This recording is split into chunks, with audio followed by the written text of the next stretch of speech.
Say this again. Welcome. Today's Tuesday, December 12th, 2023. I am Denny Park, treasurer of the Royal Asiatic Society Korea. Thank you for joining us. We welcome friends and members who are attending in person here in Seoul and those joining us on Zoom. I express RAS Korea's sincere gratitude to the Asia Development Foundation for its continued financial support. We also thank COAT for partnering with us to provide a venue for our lectures. Unfortunately, today might be the last day of holding our lecture here at COAT. Please check our website for the updated venue information on future lectures. You're cordially reminded that lecture content does not necessarily reflect the opinions and positions of the Royal Asiatic Society Korea. Fine print. Tonight, we will be hearing from Professor Werner Sasse. He has studied the Korean studies, Chinese literature, and general linguistics since 1970s, and has a PhD in Korean studies from Bochum University in Germany. Since then, he has won many awards and accolades for outstanding academic achievements. Professor Werner Sasse's lecture this evening is about 2,000 years of Confucius influence in Korea. Without any further delay, let's give him a warm welcome.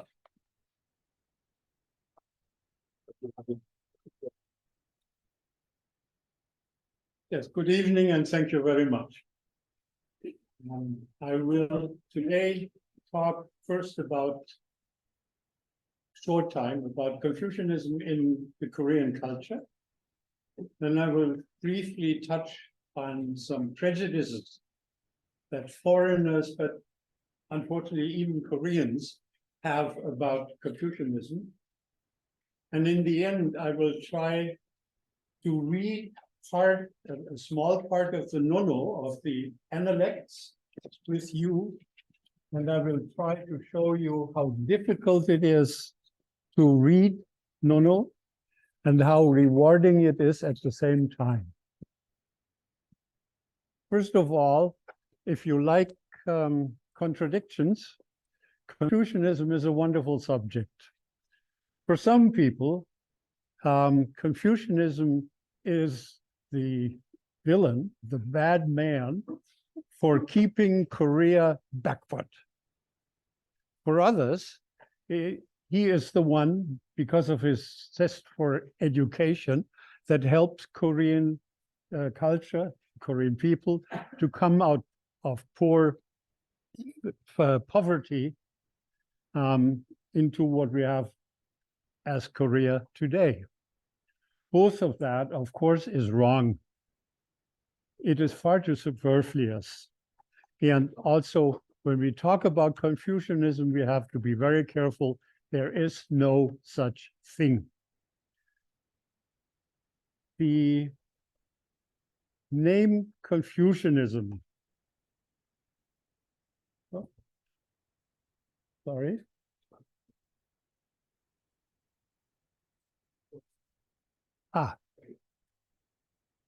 Okay. The name Confucianism is coined by Westerners. There is no word equivalent to Confucianism in any of the Asian languages. Confucianism is just the Latin form of Confucius, which is Confucia, the teacher Kong. And what we have as equivalent in Asian languages would be Yukyo, because this is an old word that comes from the Chinese Shurji, the Sagi, the history, the history book in Korean and in Chinese culture. And it refers to Yuja, the school of thought of the Yu people. And the Yu people is originally just scholars and experts on rituals since long before Confucius. When you look at the dictionary, which I did, it says those trained in the classic 6 arts. That is ritual, music, archery, chariot driving, calligraphy, and mathematics of pre-imperial times, that is before Christ. And those learned in the teaching, especially the ritual teaching.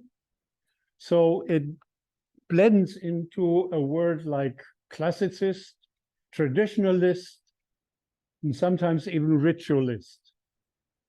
And only from mid-Western times, that is around Christ, that's 500 years after Confucius, the Confucians that we have in mind, the followers of Confucius, arose.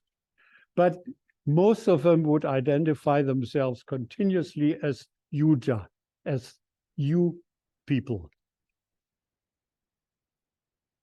Oops, sorry. Now, what do we have in mind when we say Confucianism? We have two things. It's a scholarly habit. That is, you study.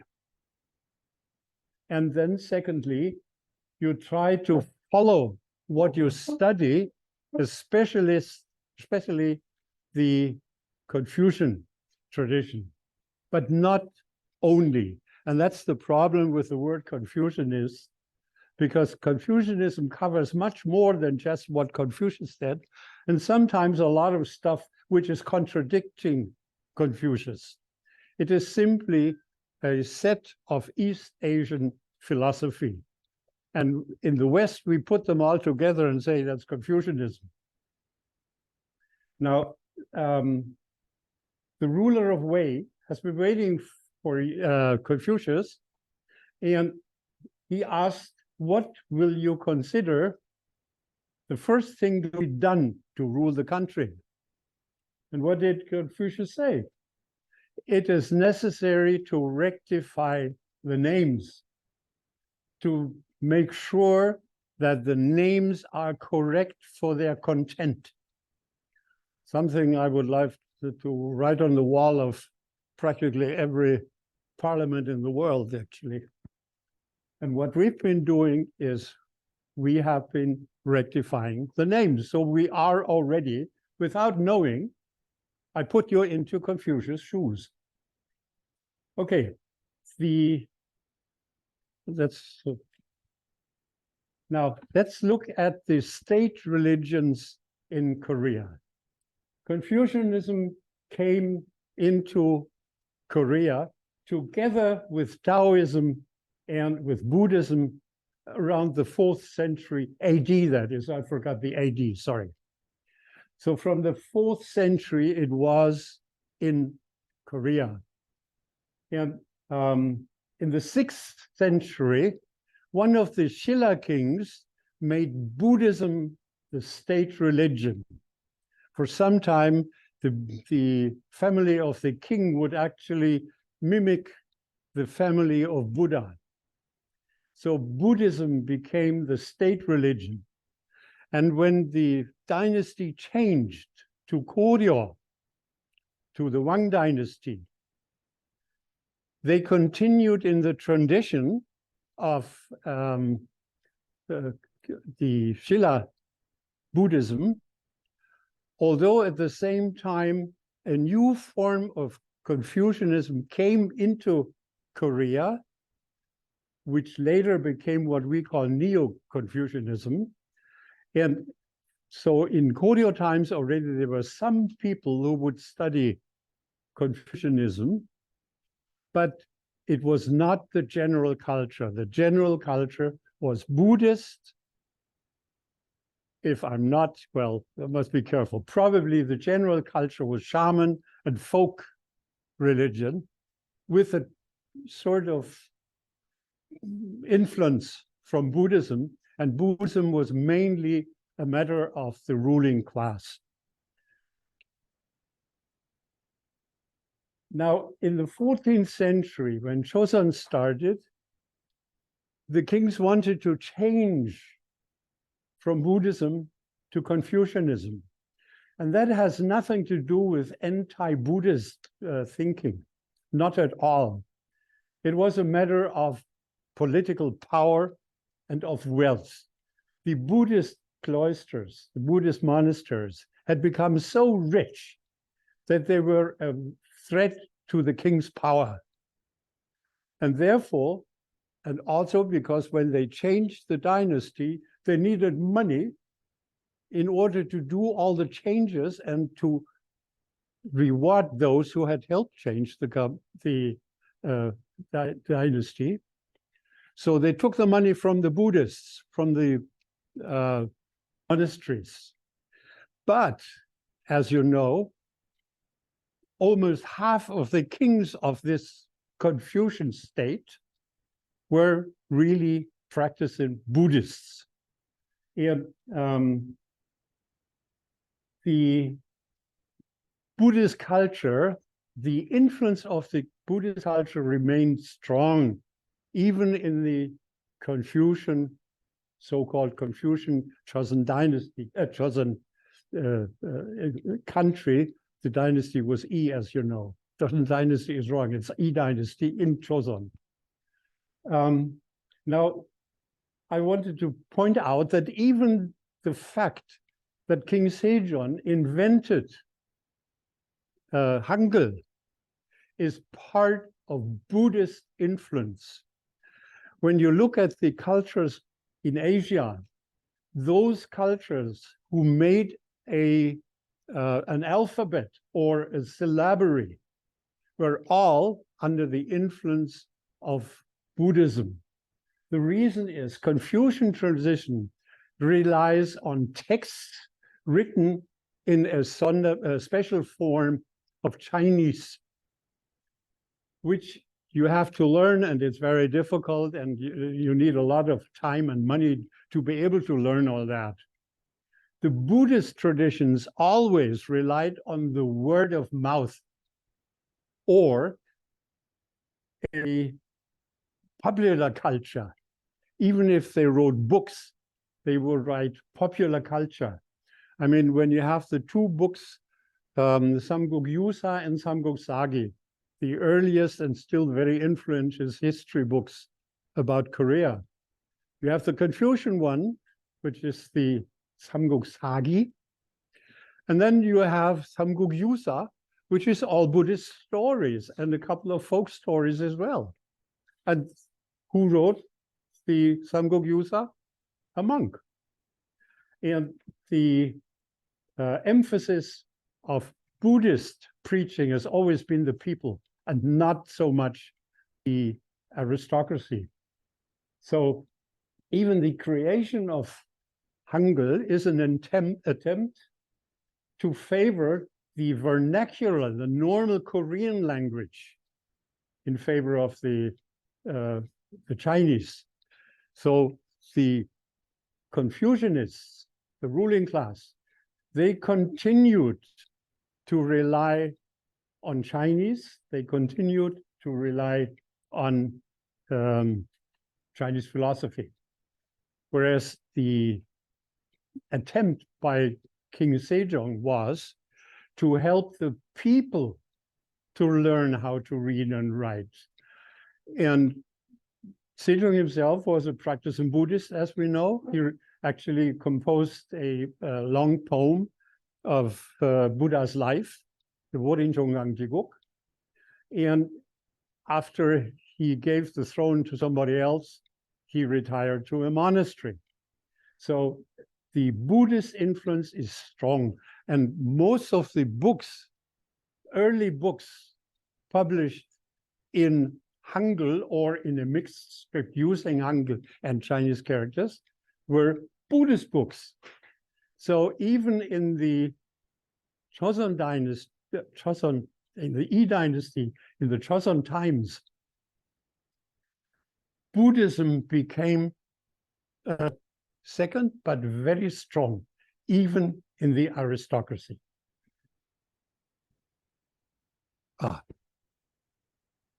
Now, the 17th century is when the Confucianization of Joseon really took place. I'm sorry.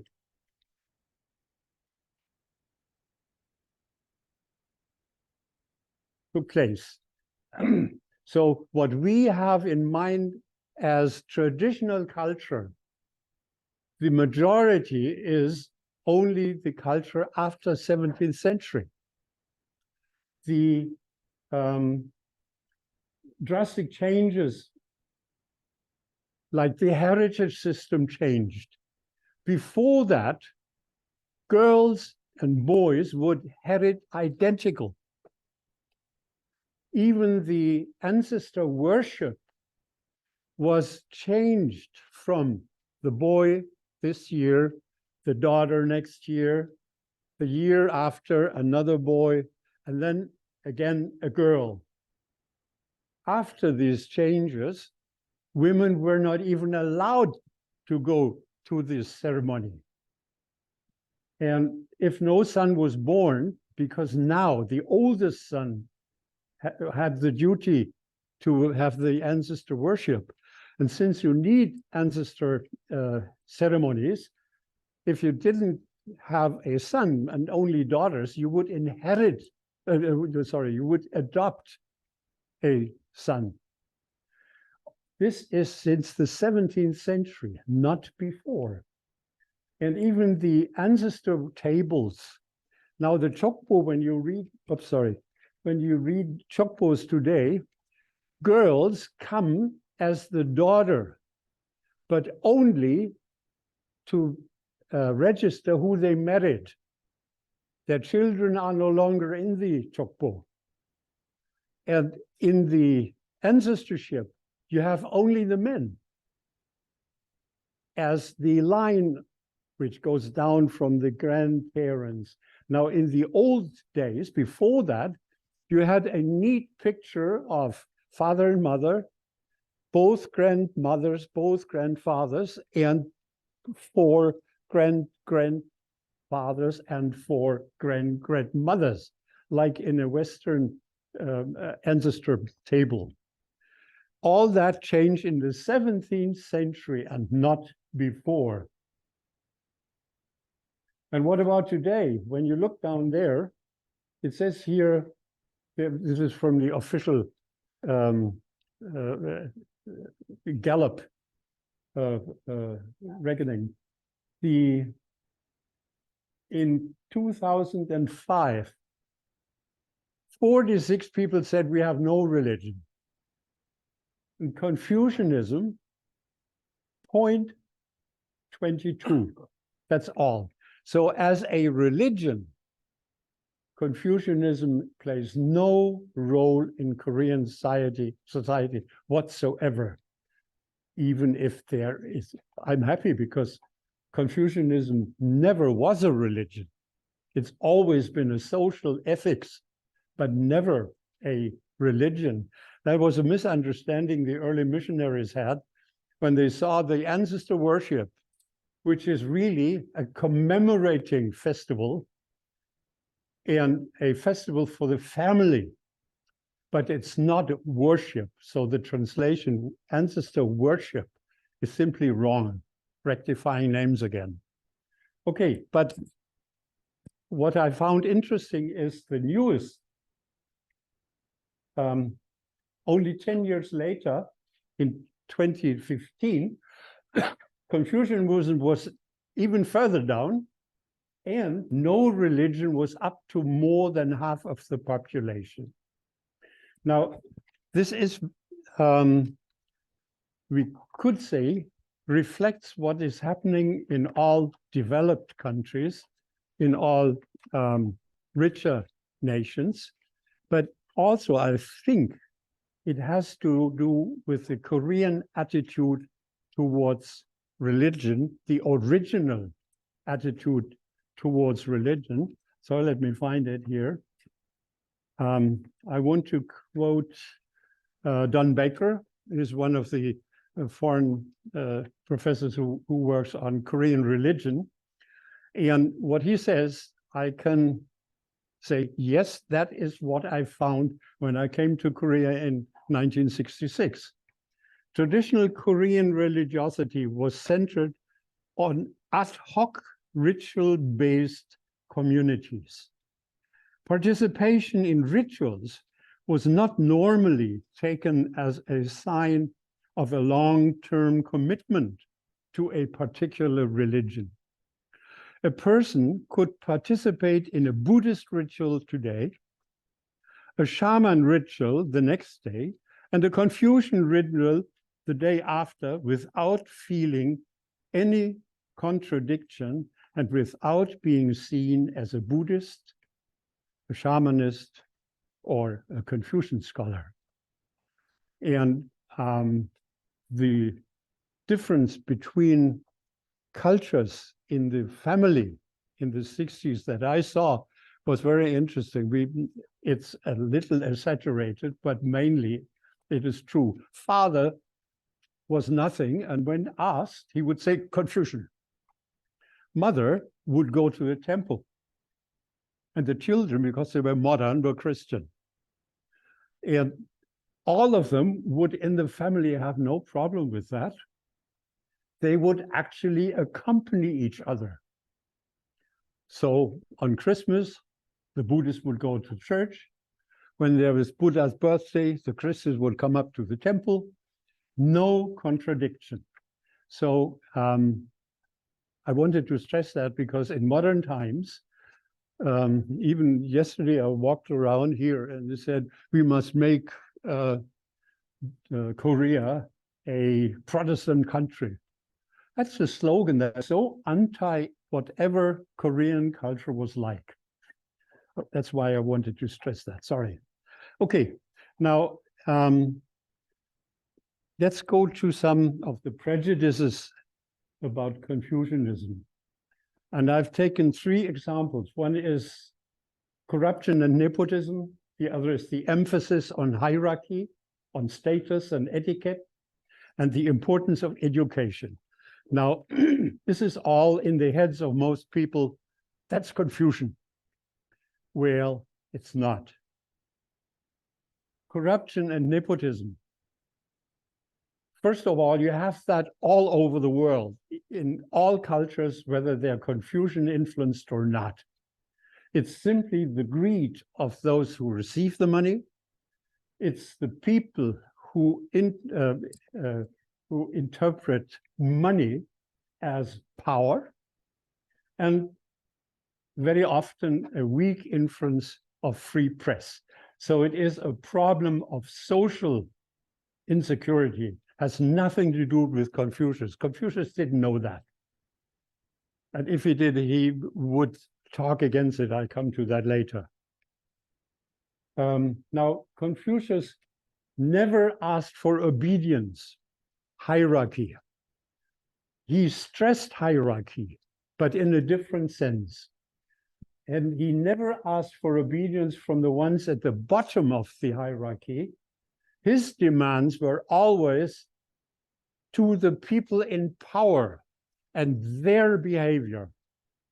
So one king asked him what to do about the number of thieves in my country.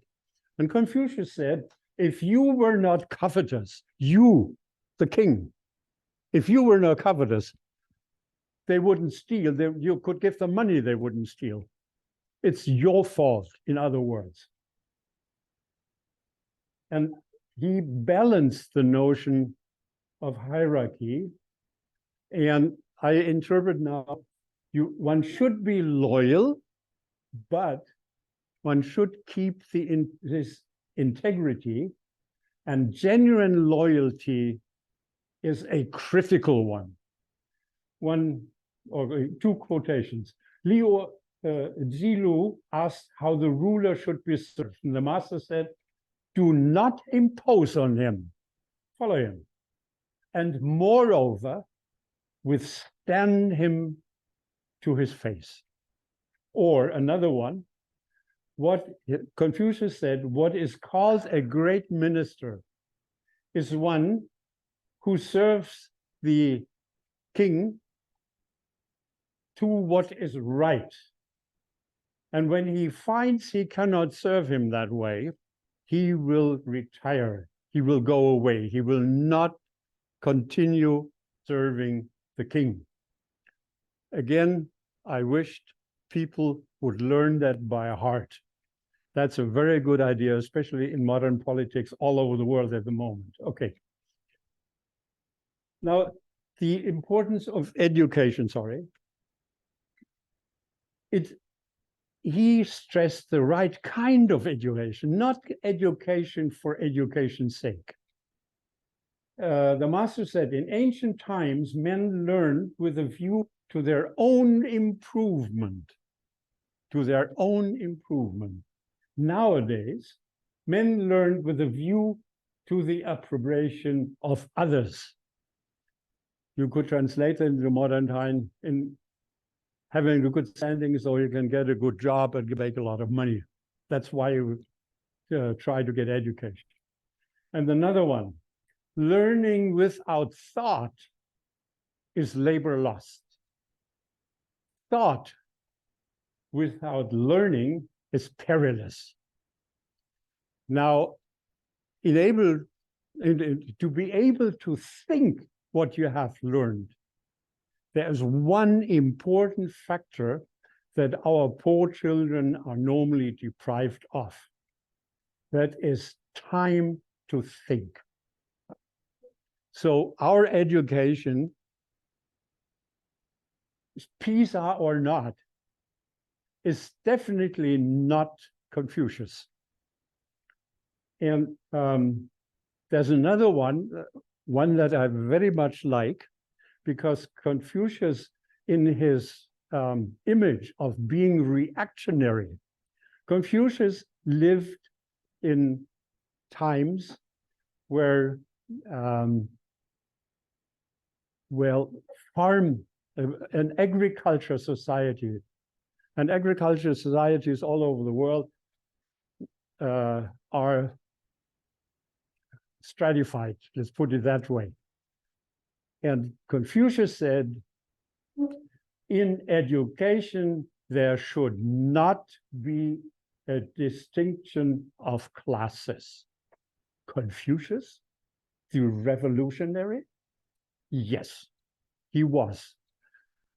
I mean, as a footnote, that's one of the reasons why he never got any high position in any government. He was famous. He would wander around like many other teachers in China then. And after some time, the king would be, say, dissatisfied with being scolded all the time for bad behavior and kicked him out. So Confucius was a revolutionary. Okay. Now you have realized that my idea of Confucianism is pretty positive. That is a tradition which is very strong in Europe. It started with Matteo Ricci, who translated the Confucian classics into Latin, so they became known in Europe. And it was at a time, and that is important, after the 30-year war in Europe. The 30-year war devastated all of Europe. The Protestants fought against the Catholics. That is one church against the other church. So many people, especially many intellectuals, were really fed up with religion. They said, we need an ethics that is based on virtue, that is based on reason, and not at some kind of book, not at some kind of God. We must watch the people and make an ethics that is secular. And at the same time, the church lost power over the thinking of people. So it was the beginning of what we call natural sciences in a modern sense, where you don't look what the Bible has said in order to understand an animal. You look into the animal. And those two, say, trends were met by Confucius. So people like Leibniz, Christian Wolff, or in France, Voltaire, they said, wow, there is one ethics which is not based on religion. That is the teaching of Confucius. So they had a very high esteem, Confucianism. And of course, there were also people, philosophers, who were against it, like Hegel, Kant, Herder. You realize that I'm German. They were against Confucianism. Why? Their argument was Confucianism is just empty chatter. It is not a philosophy because it's too simple. Okay, we're in Germany.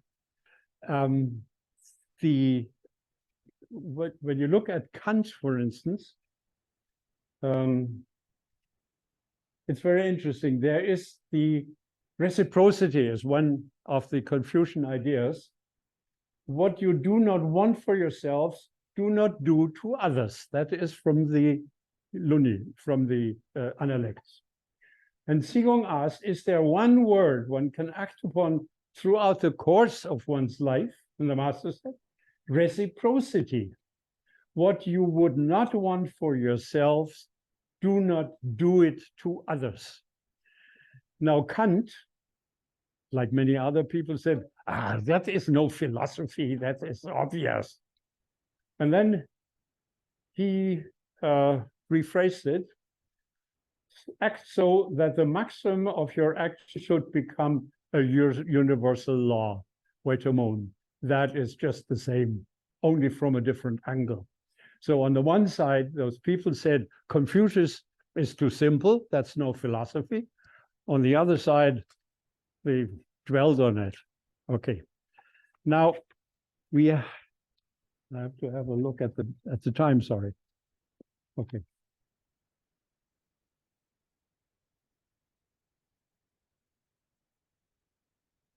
The important thing is, and now we talk about the thinking of Confucius. Confucius said, together with, Shen, my way is that one thing that runs throughout. Zhongzi said, yes. And then when the master had gone out, the disciples asked, what did he mean? And the Zhongzi said, the master's way is loyalty and reciprocity. So it's not only reciprocity, it is also loyalty or seriousness or ethical behavior. And that is important because it could be if one acts only to the sentence of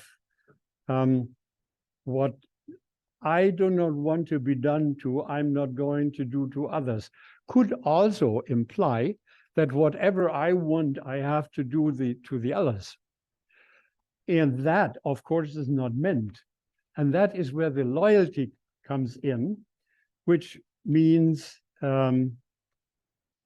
only in ethical behavior, this is true, not as a general rule. And the thinking of Confucius, very, very often, he has one important concept, but that is not true or good in itself. It is only good in certain circumstances. So the situation is always a very important part for the poor Confucianist. A Confucian scholar lives in two worlds. One world is the ethics, the complicated, abstract ethics, things like loyalty or reciprocity. And the other is that he has to look into behavior. He has to look into what it does to other people if I act that way. And this balancing is very important for Confucius thinking. Now,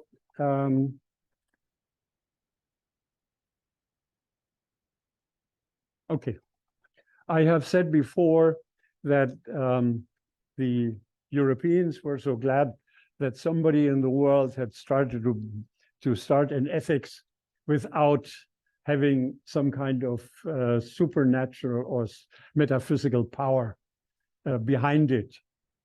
And what did Confucius say? He was not against religion. Up to now, you may have sensed that Confucius was against religion. No, he wasn't. What he says is, devote yourself to what must rightly be done for the people. Devote yourself to what must be rightly be done for the people. And then the next sentence says, respect spiritual beings. Respect spiritual beings. And then he continued, but keep away from them. Don't make them your guidance. Your guidance must be different. You can respect. There may be a God, okay, it's your problem, not mine. We are now not talking about religion. We are talking about ethics. So he made this distinction. He left the question, what is the human being as such, is a metaphysical question. He never said that. He only talked about behavior all the time. Okay.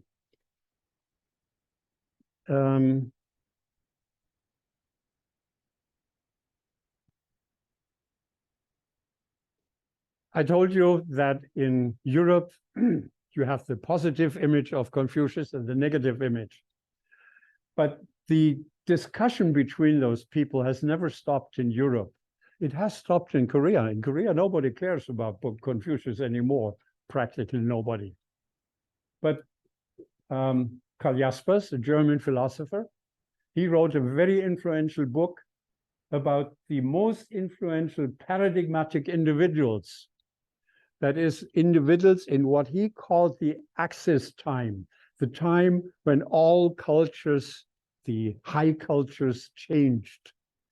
And he said there are four people who are sort of the paradigms: Socrates, Buddha, Confucius, and Jesus. These are the four paradigmatic individuals. Okay.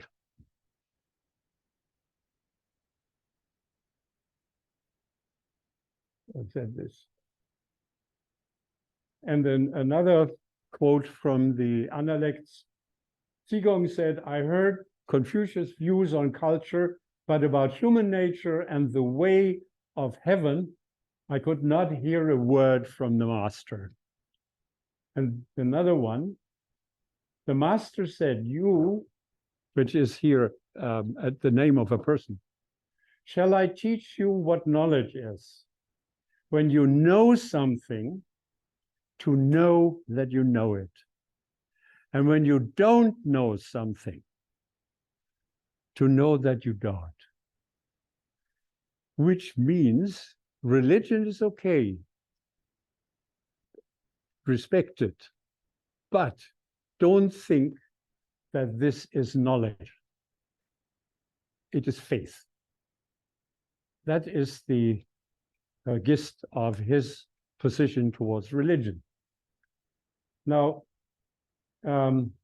short comment on the idea that the Orion, the five relationships, rule the society or should rule the society. You know, the father and son, prince and subject, husband and wife, old and young, and friend and friend. You know these five rules. The thing is, their translation is mostly wrong, because very often, or most of the time you read something is, sorry,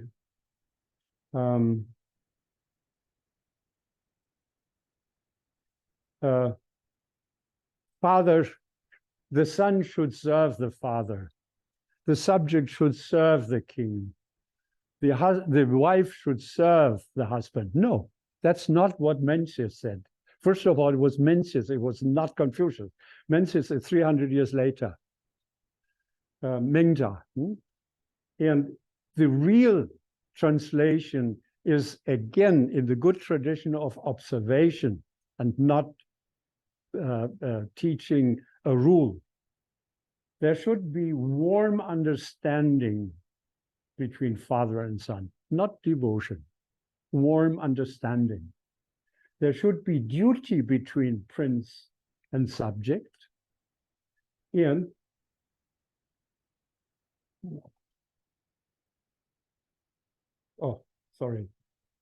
and the relationship between men and women is they are different. It does not say one has to serve the other. It says they are different. Now, let's look at this character different. It is a character that means to separate items, to distinguish between them, to consider them differently, and so on. It does not say that one has to serve the other. And if you read this slogan, men and women are different, there's actually a very important message for modern times. We still, here in Korea, in Germany, in America, women who do the same job normally get less pay, simply because everybody says, yeah, but when they're pregnant and when the children are sick and they cannot work like a man. Wait a moment. Men and women are different. Now, we say they are, as human beings, they're identical. They're the same. Now, we have identity and we have difference, depending on what is the subject. Here we go. This is Confucius again. Depending on the situation. And if we only stopped thinking money is for the time invested, we could also say money is for the result. No matter how much time put into the subject, the result is what you should be paid for. And then you could say, if men and women are different, even the results may be different. Wonderful. That is an open door for progress. So we could actually, on the basis of Confucian thinking, solve one big problem in our modern society, which is women are simply not paid enough. And they accept it. Okay, that's not my matter anymore. Now, I want to continue to talk about Confucius' idea of women. There is one story that has been translated in the wrong way and still is in most translations, and that is Shun, I'm reading it. Shun had 5 ministers and the empire was well governed. King Wu said, I have 10 able ministers. Confucius said, is not the saying that talents are difficult to find, is that not true? Only when the dynasties of Tang and Yu met, were they more abundant than in this, yet there was a woman among them. The able ministers were no more than 9 men. Okay, Confucius says, when there is, King Wu said 10 able people, Confucius says, but able ones were only 9. Now, Confucius didn't like women. but it's wrong translation. And I want to go through these few sentences together with you, Chinese character by Chinese character, to show you how this misunderstanding came about. Let's learn some Chinese. We have 1, 2, 3, 4, 5, 6, 7, 8 words. Shun have ministers or helpers, 5, and this is in human being. And under the heaven, in all the world, there was rule. Shun had 5 ministers, and Shun is the second of the sage emperors in China. So they are the founding fathers of Chinese culture and sort of the governing ideals of a ruler. And they are said to have lived in the 24th and 23rd century before Christ, of course. Now, Shun the emperor in the sage king, he had 5 ministers, but in brackets about heredity, the oldest son thing. Yao and Shun are the 2 most important sage kings of the beginning of Chinese culture.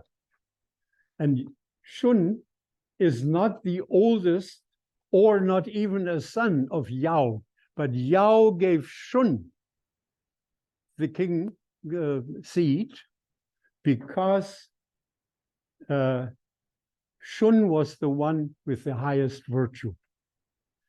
So even at the beginning of Chinese culture, already it is not the oldest son who is important. It is the one with the virtue. Okay, back to Shun had 5 ministers.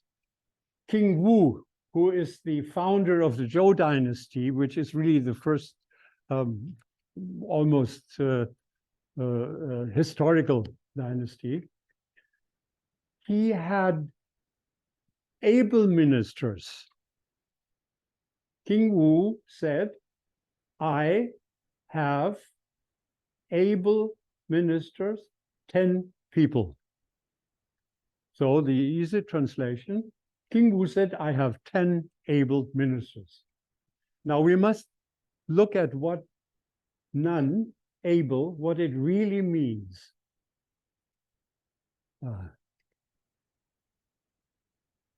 Sorry.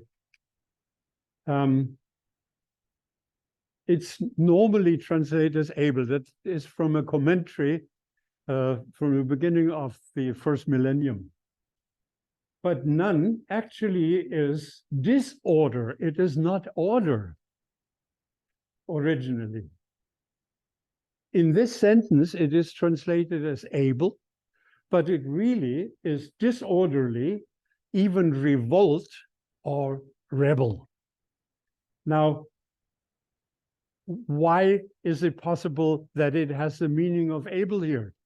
Now, sinologists have tried to find reason, and they came up with things like, down here you see a similar character. And this is the character for chi in old script. And they say it's a mix, somebody mixed it up. I mean, we know that the Analects, just like the Bible was not written by Christ. The Analects were not written by Confucius. It was his student who wrote them down. And so in between, there might have been a misunderstanding. That's possible.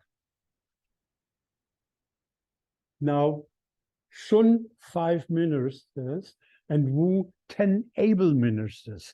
We have to be very careful. Why were the 5 ministers of Shun not able? Why able? Now, it could be that King Wu is proud to have twice as many able people.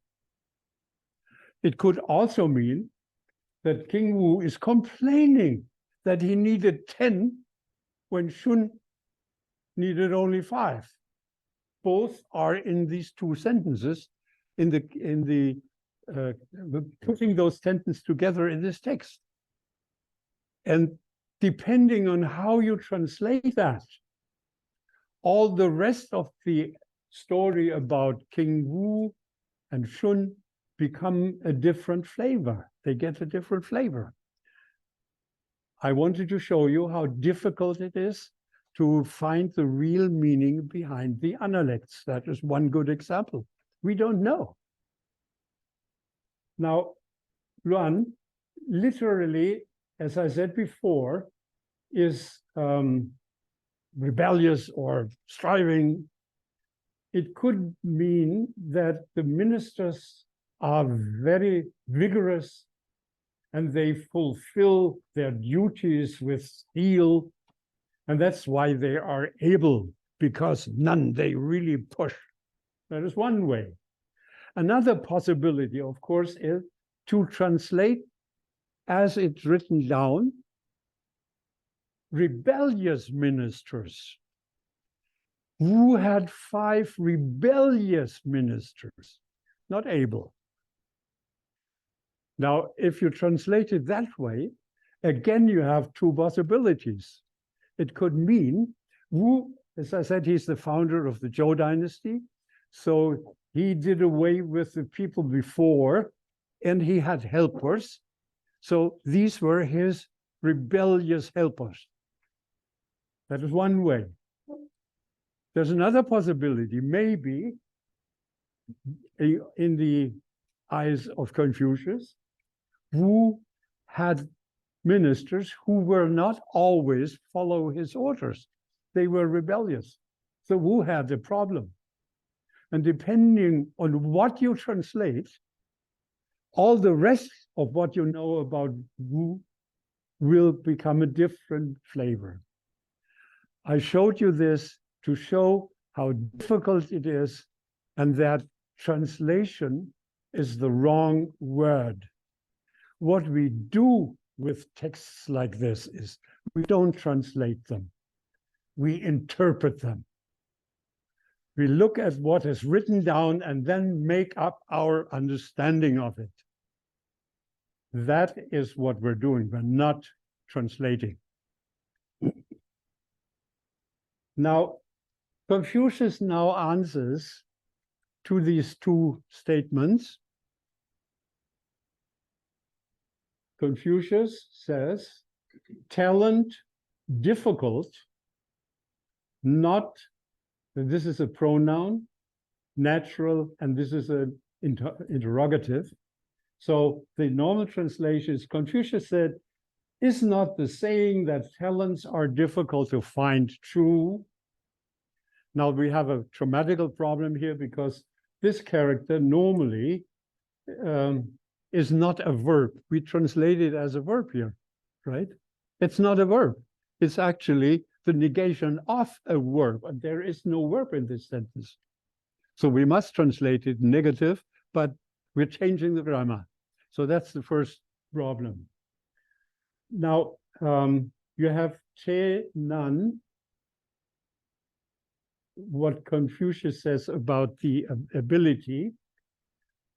None is difficult, impossible, unpleasant, catastrophe, to argue against, to reject. Now, che nan can be translated as, sorry.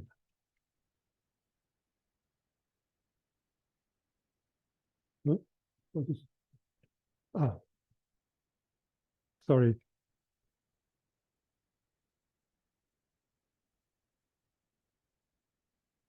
Che nan.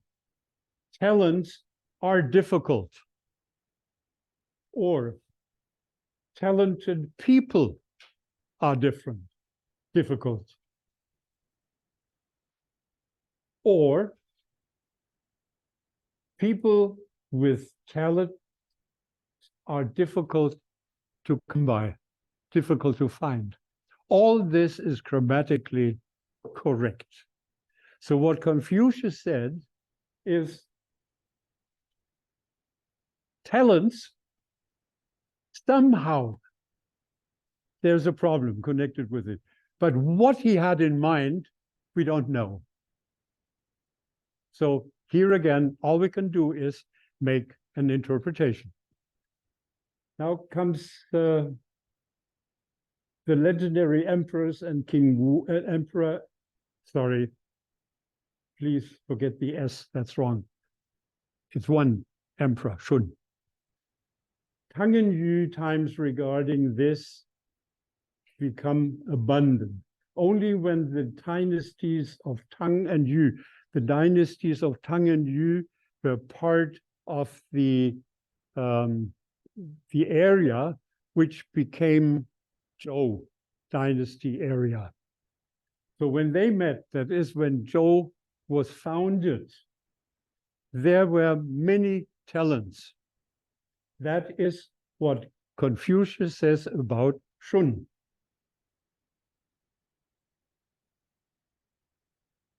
And then in these talents, among these talents, there was a wife. Among the 10 people was a wife, human being, therein. So 9 Rin were left. Okay. The first sentence about Wu's 10 people was 10 able ministers. Now Confucius corrects and says, wait a moment, there were only 9 in and 1 wife. So everybody up to now thought, yeah, Confucius didn't like women. So Confucius excluded. Wu said, I have 10 able people, and Confucius said, oh, no, only 9. There was a wife among them. Rest assured, it's wrong. The reason is we have to carefully look again. I have now translated Wu, wife, but what I translated was Wu in, wife. Like in modern Korean, Puin. Okay. The question then is, Confucius originally said 10 able people, and then, but really only 9. This is a contradiction. The meaning of Pu in Confucius Analects, there is Pu and Puin. And in Old Chinese text in general, there is Pu and Puin. And both have until recently been translated as wife. Pu is wife and Puin is wife. But we have to be careful. Old Chinese is not modern Chinese or modern Korean. So the character Bu alone and not the character Bu in comes once again in the Analects, in Confucius script itself, come both Bu and Puin. And in the other time when it comes, it is clearly the wife, the married woman. Bu alone is the married woman. Now we are left with in. And then comes the solution to this problem. In did not mean human being in Old Chinese.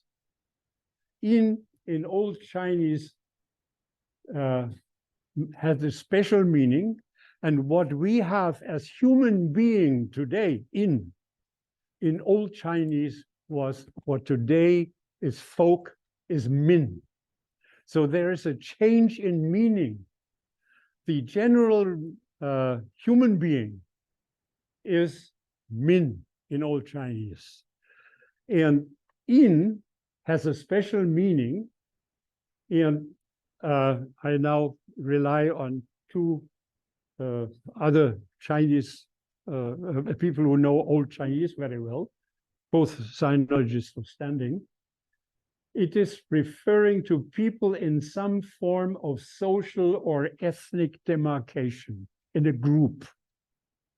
That is, it refers especially to the person in some kind of social organization and an association, while the general human being is min. That is, in is somebody in the in group and not generally the human being. So if you have that in mind, in the early text sometimes refers to soul with surnames is from another dictionary. That is from an in group, from a gen group.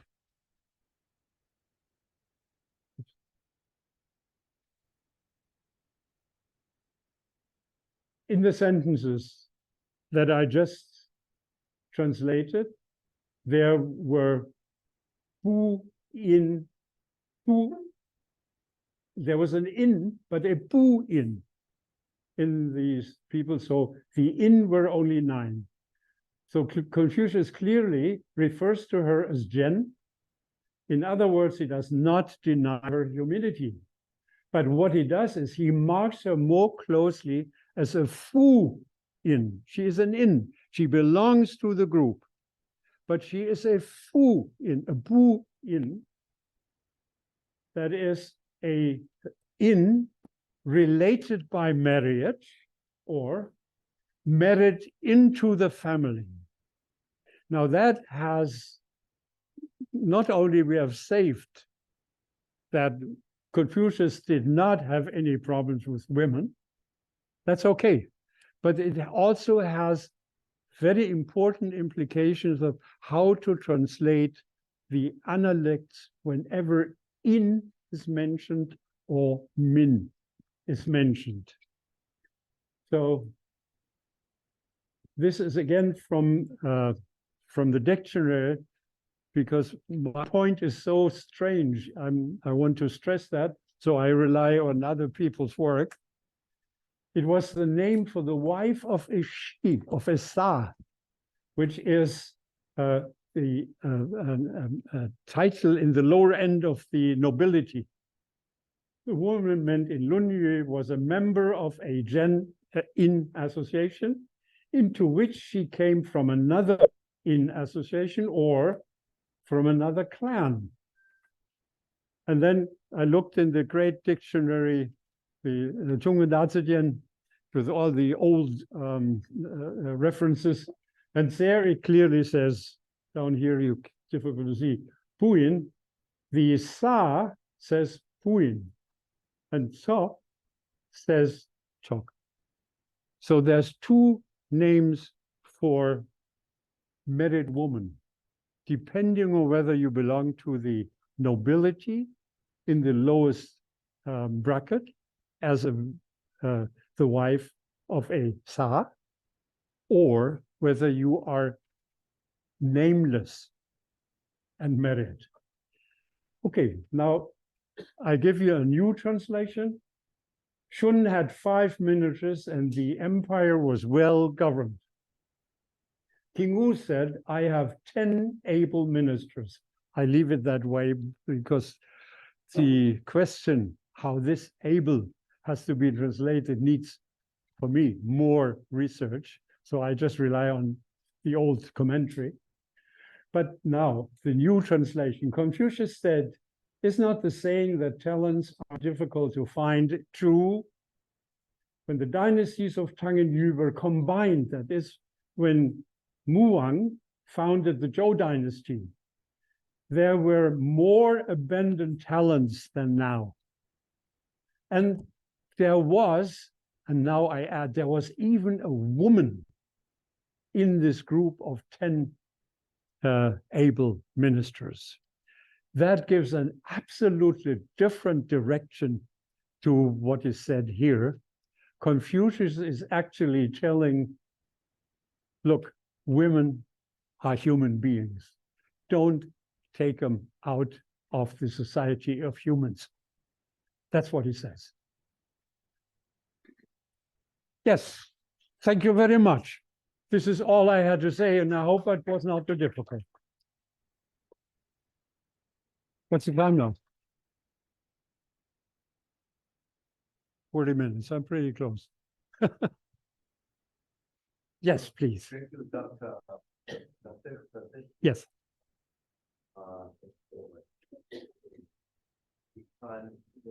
Well, I was really surprised to found that they use together. Sorry. So, Yeah. for the percentage of Korea religion population, what percent? 2% or 1%? Sorry, again. The total number of people living in Confucian. Yeah. What percentage? It's really low, extraordinary. I was so surprised. Yeah, I think that, it's very controversial, but the Confucianism, as far as my knowledge goes, is not a religious practice, right? Yeah, forget about it. Look at this. What percentage? Confucianism. Confucianism. 0.2%. Oh my goodness. Yes. It's nothing. I'm afraid this is rather misleading, this stating. Because, we cannot make the direct comparison. Yes. With the other religions and Confucian. Okay, forget about it. Although the percentage of Confucian very low, I think few people, normally including myself, identify themselves as Confucian. Although, without our knowing, without my knowing, we carry on many, good tradition, and values. For example, a small example, Yes. people here, I will ask, Okay. when they drink, do they know a kind of face, right? When the senior, okay, even in college, university, they offer glass, normally take it, 2 hands. I think it's kind of a, Confucian practice. What would you think of that? Thank you very much. It is of- the neo-Confucian, because I've been told that many Chinese come to Korea to learn about neo-Confucian from Korea. Yes, thank you very much. What you've done now is you ran into my open door. You know why? Yeah. Of course, it is behavior in Korean culture. Daily behavior. And there is somewhere Confucianism in Korean culture. But to follow the elders, and the oldest father, and so on. That's part of what my father told me. Yeah. And I'm German. My father did not know there was a fellow like Confucius. It is culture. Yeah. It has nothing to do with Confucianism. It coexists with Confucianism very well, no problem. But it is not Confucianism. That's what I'm trying to say. We attribute many things which are part of cultural behavior. We attribute it to Confucius, but poor Confucians didn't know that we would do that. That is, a lot of stuff is told to be, and that's why I had these examples in the beginning, in hierarchy and so on. We think it is Confucian. No, it is simply traditional culture and has nothing to do with Confucianism, right? The Korean neo-Confucianism has much more powerful than those there. I would say the influence of other religions like Buddhism, like nowadays Christianity, is equally strong. And we don't know that it is not Confucianism. It's just part of our culture, which is fine. Yeah. Okay. Yes, please. When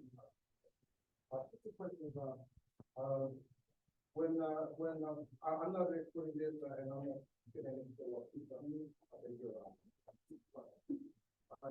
when sometime after Confucius, when Han Dynasty was in its formative years, if my understanding is correct, they have been shopping around for ideologies, and they chose, apparently, presumably they chose Confucianism because it fit well to the hierarchy that they were sort of envisioning themselves. It's just a hearsay that I've heard, and I was wondering if it was whether it was already corrupted Confucianism by that time. Why? What would be the reason that they picked Confucianism among other ideologies? The second big question is when Buddhism was for the people, was more geared toward people. Yes. And I believe around the time when the first the metal movable types were being Korea in the Koryo to Joseon transition era, and the movable type content, if my understanding is correct, is mostly about Buddhist scripts, while Buddhism is geared towards the people. So that got me thinking in comparing with the what's that? Sorry, it's in Luther, Gutenberg, when the movable types of Gutenberg were spreading, the highest printed material was the Bible, and the Bible helped to sort of spread the word, so to speak, and this was added, aided the reforming movement in Europe. In other words, at the same time, trying to be geared to the vernacular, from that to vernacular, and the Bible was the role so the question is, how come if Buddhism was geared for the people and Korea was just developing the movable types, why wasn't there any sort of a similar or analogous movement in Korea of people being enlightened through the access of Buddhist scripts through the printing? Yeah. Well, revolution? Well, I'm not quite sure whether I understood your question correctly, but the first part was, I think when we talk about cultural influence of what we say, the Confucian people in a certain time, I think we must be very careful. We should use a different word, like Ruist, because then you have the whole movement of scholars, and many of them would not follow Confucius. They had their own idea, and you will use the word corrupted. I don't think the development of a way of thinking like Confucianism, if there's changes in there, I would never use the word corruption, because what the people did is they looked at what has come, and then they look at their being and their surrounding and their society and say, we have to change it in order to make it applicable today. So it's not a corruption. Corruption is negative. It's a development. And like I mentioned Mencius, everybody says Mencius is a very good Confucianist. Yes and no. Many of his ideas are not Confucian. He is a different man in the same movement of scholars, Ru. See? So I'd be careful about the label there. And the other question, I'm not quite sure I understood. The situation in Europe and the church in Europe is very different from anything in East Asia. The reason being that since the 6th, 7th century in Europe, Rome was the central spiritual power. And there was never such a thing anywhere in Asia. There's no such thing as a central power.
So what you find is Chinese.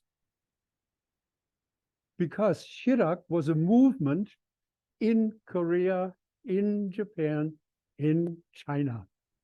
And they all had met in Beijing and discussed philosophy and then went home and developed it. So Shirak is actually a very important movement in all of these nations, all of these cultures, not only in Korea. That's a footnote I like to make because there's one thing important to learn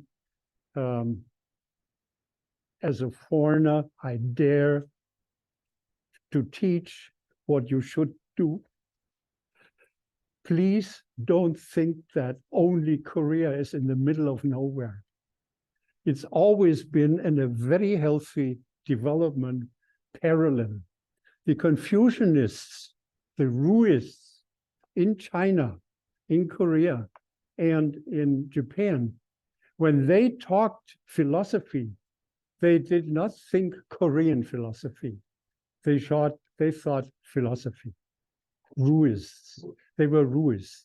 And in order to understand how they actually helped each other is an important way to find a new way in the modern times where the Chinese hate the Koreans hate the Japanese, and the Japanese hate the Chinese. Look into your history. You have a splendid history. Focus on that one. Sorry. I know foreigners should not tell you what to think, but yes.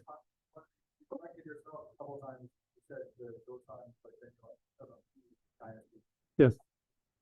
So what if I understand, is there Korea and Joseon? Yes. What difference? Joseon and Goryeo are the names of the country. And the Joseon was ruled by the Yi dynasty, and Goryeo was ruled by the Wang dynasty. So there is no such thing as Goryeo dynasty. There's a country, Goryeo. And that was ruled by the Wang dynasty. Yes. I have a question. Yes. And I learned a lot from the teaching today. I learned a lot from the teaching today about Confucius teaching and Confucianism. And you look at Confucianism in a different light, which is different than I learned in my school days. I know. And the teachings of Confucius is mainly composed of 4 words in Korean, in English, probably Netherlands, righteousness, policy, knowledge, understand. And Korea was developed, recently said that because of Confucianism, in a sense, we have different opinion about that. And because of emphasis upon education. we have not natural resources, but we have human resources because that we are able to develop, like Taiwan, Hong Kong, Singapore. And you said that you had some different opinion about education was not the emphasis of Confucianism. Yes, Or I did I not quite understood get, correctly? I did not quite understand the question, sorry. Sorry. Education, nepotism, and hierarchy Yes, were not characteristics of Confucianism per se. But in Confucianism, there is emphasis upon education. That is what we learn. And that is the driving force behind Korea's economic development. And Korean parents tightened their belt. And because of that tradition, we have inherited from the past. we have to rethink the notion of hierarchy. In the old days, hierarchy was very simple to see. The farmer was a farmer, and he would be a farmer on his land the rest of his life. Now we are living in the 21st century. We're no farmers anymore. What would hierarchy mean in a new situation? Every one of us, every day, is in new situations. Whenever you meet somebody, there is a relationship that is not equal. It's always either a younger to an older one, or somebody with money, with no money. There's always every time, every day you are in 20 different situations all the time.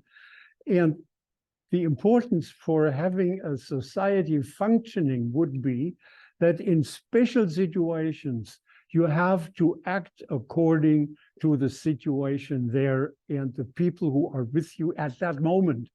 And 10 minutes later, you go out in another room, you have a different situation with a different hierarchy.